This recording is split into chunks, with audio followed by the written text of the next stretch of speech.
sao ta kalan berniman ilang sual tunun kani situan iswa neka so tildang zong ain ko ve zong a boy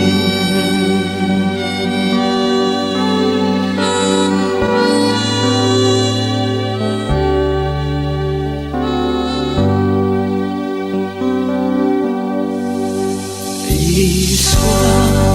neka so rồi môi na ain linh hồn mà chân lát phong ca du so iswa nei ca du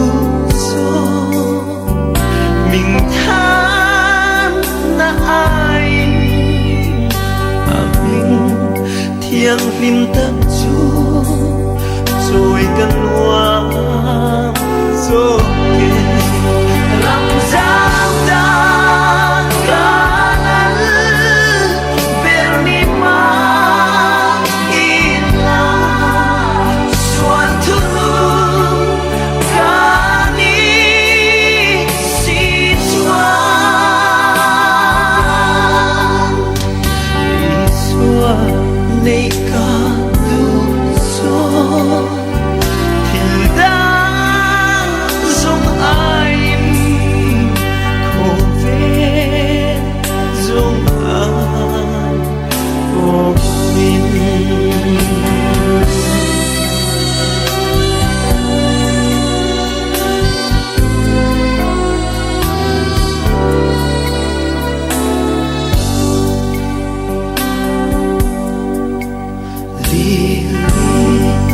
par môi per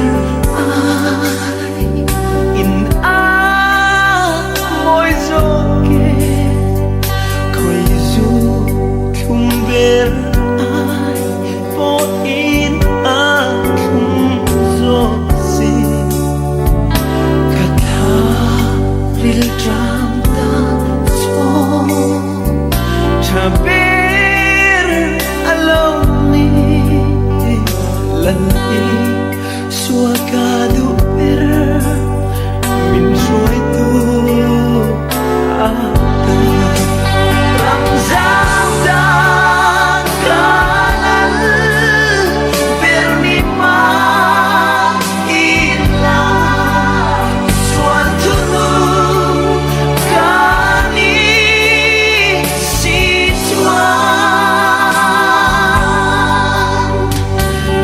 situan nei ca du so tildang zong ain ko ve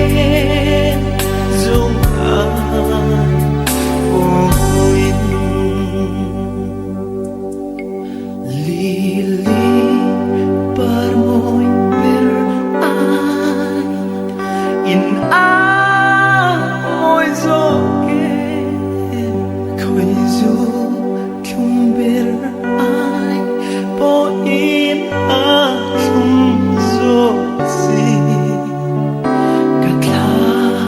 ril tran ta cho chaber alone lần đi xua ca du per min suai tu làm sao ta kalan bernima illa suatu kani situan iswa nei ca du so